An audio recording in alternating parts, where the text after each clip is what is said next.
పవన్ కళ్యాణ్ గారు స్పష్టంగా జ్ఞాపకం ఉంచుకోవాలి. పిఠాపురంలో ఎస్సీ మాలపల్లి మీ అందరికి తెలుసు, మాలలందరినీ కూడా వెలేశారు. వాళ్ళకి సరుకులు అమ్మలేదు, తినడానికి తిండి దొరకలేదు, అన్ని చేస్తే నియోజకవర్గంలో ఎమ్మెల్యే అయ్యుండి కనీసం ఆ విషయం గురించి మాట్లాడారు. ఇవాళ ఆయన దేశం గురించి ధర్మం గురించి మాట్లాడుతూ ఉన్నాడు. నేనేమంటున్నానంటే, మరి నీ కోసం క్రైస్తవులు ఎంతో మంది ఓట్లేశారు, జనసేన జెండాలు పట్టుకొని క్రైస్తవులు కుర్రాళ్ళు తిరిగారు, నీ అభిమానులు ఉన్నారు, వారికి నువ్వేం సమాధానం చెప్పబోతున్నావు, లేకపోతే మేము నీకు ఎలాంటి సమాధానం ఇస్తాను నువ్వు చూడాలనుకుంటున్నావు అని నేను అడుగుతూ ఉన్నా పవన్ కళ్యాణ్ గారు. ఇక రెండో విషయం, పవన్ కళ్యాణ్ గారు మాట్లాడలేదంటే వదిలేండి. జగన్మోహన్ రెడ్డి గారు అండి, క్రైస్తవులందరూ బాగా ఇష్టపడతారండి జగన్మోహన్ రెడ్డి గారు. జగన్మోహన్ రెడ్డి గారు వ్యక్తిగతంగా ఆయనకు వచ్చిన ఇమేజ్ కాదు. రాజశేఖర్ రెడ్డి గారి ఏకైక కొడుకు కావడం, రాజశేఖర్ రెడ్డి గారు దుర్మరణం చెందటం, ఆ విధంగా ఆయన ప్రజల్లో సానుభూతిని తీసుకున్నాడు, వారసత్వాన్ని లెగసీని తీసుకున్నాడు. ఆయన అనేక సార్లు చెప్పాడు, మీరు వినే ఉంటారు, నేను ఒక క్రైస్తవుడిని, నేను బైబిల్ని నమ్ముతాను, నేను 4 గోడల మధ్య ప్రార్థన చేసుకుంటాను, మా అమ్మ ఒక క్రైస్తవురాలు అని అనేక సందర్భాల్లో చెప్పారు. నేను ఆయన ఏమడుగుతున్నానంటే, మీరు ఒక మాజీ ముఖ్యమంత్రి, మీరు ఒక పార్టీ అధ్యక్షుడు, 5 సంవత్సరాలు ముఖ్యమంత్రిగా పనిచేసినటువంటి వ్యక్తి మీరు ఏ క్రిస్టియన్ కమ్యూనిటీని, ఏ క్రిస్టియన్ రిలీజియన్ ఓన్ చేసుకుని అనేక సందర్భాల్లో సుమారు అండి మీరు నమ్మండి 1,60,00,000 అనధికారిక ఓటింగ్ ఉంది ఆంధ్రాలో క్రిస్టియన్స్. 1,60,00,000 అనధికారిక ఓటింగ్. సర్టిఫికెట్స్ లో చాలా మంది హిందువులుగానే ఉన్నారు, కానీ వాస్తవంగా వాళ్ళు క్రిస్టియన్స్ గా ఉంటారు. చాలా మంది అనుకుంటారు మాలమాదిగలు మాత్రమే క్రిస్టియన్స్ అనుకుంటారు, అది తప్పండి.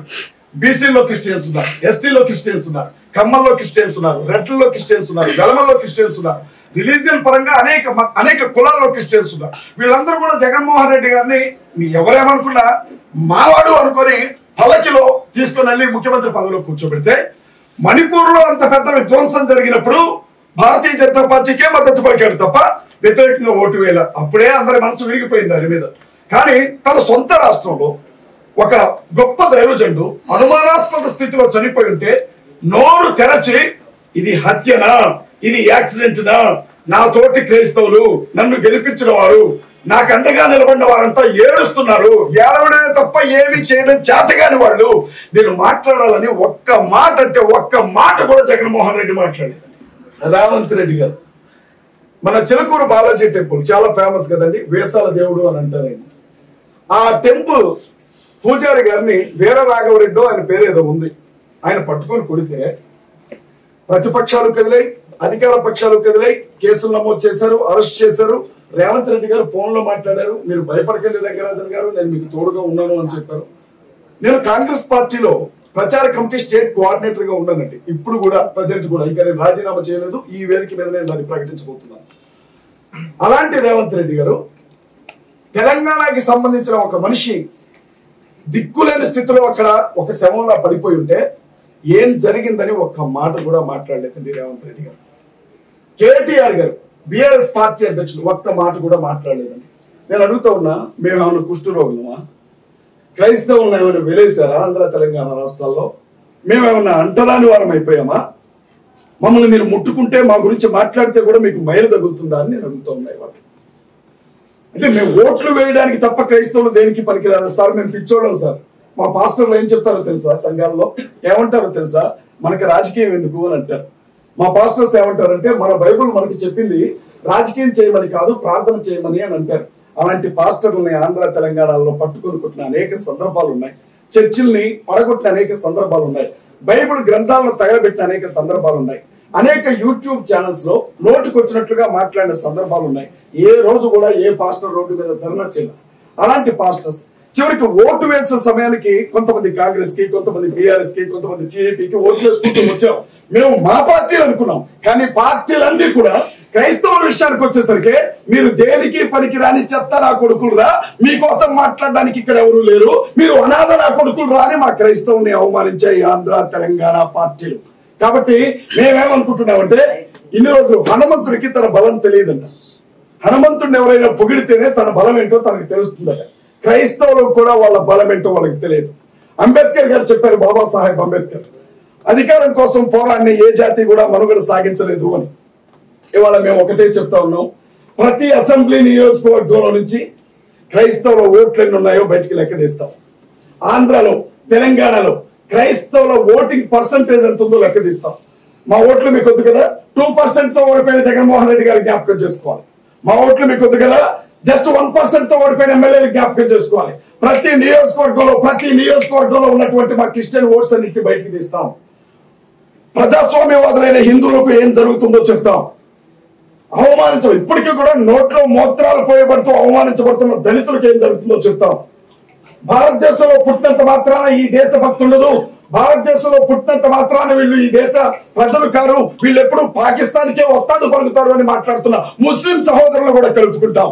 రాబోయే ఎన్నికల్లో తప్పనిసరిగా మమ్మల్ని తొక్కి పట్టిన ఈ రాజకీయ పార్టీలను తొక్కి పట్టి నరం చేస్తాం. అది చెప్పడానికి ప్రెస్ మీట్ ఏర్పాటు చేశాం.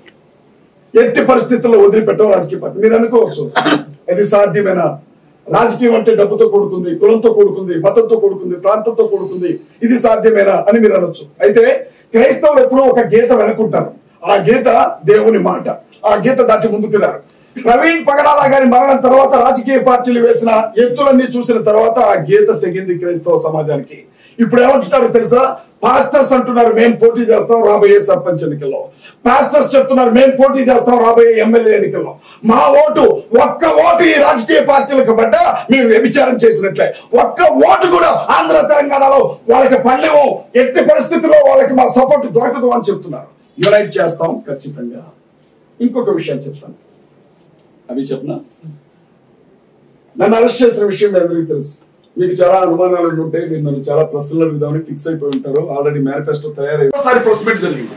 ఐజీ అశోక్ కుమార్ గారు అనుకుంటా, బహుశా ఎస్పీ గారిని పక్కన కూర్చోబెట్టుకుని ఆయన ఒక మాట చెప్పారు. ఏమన్నారంటే, ప్రవీణ్ పగడాల గారి శవం దొరికిన తర్వాత ఎవరో మాకు 101కో 100కో డైల్ చేసి చెప్తే గానీ అక్కడ శవం ఉందన్న విషయం మాకు తెలియదు అని చెప్పారు. ఇద్దరు కూడా, ఎస్పీ గారు ఒకవైపు, ఐజీ గారు ఒకవైపు సంబంధమే లేని స్టేట్మెంట్స్ ఇచ్చారు. అయినా వాళ్ళని ఎవరు అడగరండి, ఎందుకంటే వాళ్ళు పోలీసులు కాబట్టి.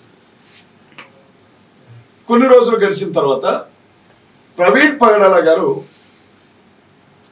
మందు తాగి చనిపోయాడు అన్న విషయాన్ని ప్రజలందరికీ చేరవేస్తూ కొన్ని ఛానల్స్ లో, నేను ఏ ఛానల్ని కూడా తప్పు పట్టను, ఎందుకంటే మీడియా వారికి అందినటువంటి సమాచారాన్ని బట్టి మాట్లాడుతూ ఉంటారు కాబట్టి, ఆయన లిక్కర్ షాప్ లో మందు కొనుక్కున్నాడు అన్న విషయం గురించి పెద్ద ఎత్తున చర్చ జరిగింది.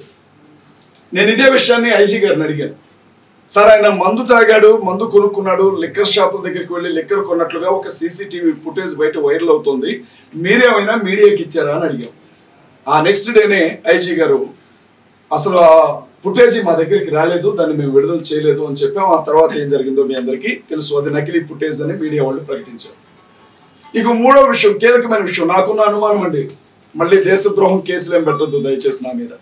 నాకున్న అనుమానం ఏంటంటే, ప్రవీణ్ పగడాల గారు రాత్రి 10:40 11:40 చనిపోయారు అని పోస్ట్ మార్టం రిపోర్ట్ చెప్తోంది.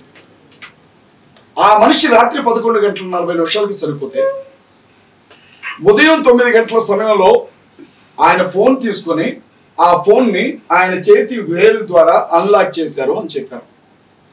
అంటే డాక్టర్లు ఏమంటున్నారు అంటే, ఒక మనిషి చనిపోయిన తర్వాత అతని డెడ్ బాడీ రక్త ప్రసరణ ఉండదు కాబట్టి ఫోన్ లాక్ ని తీయడం అనేది సాధ్యమయ్యే పని కాదు అని కొంతమంది డాక్టర్లు చెప్పారు. నేనేం పండితుడిని కాదు, డాక్టర్ని కాదు, నా అనుమానం మాత్రమే.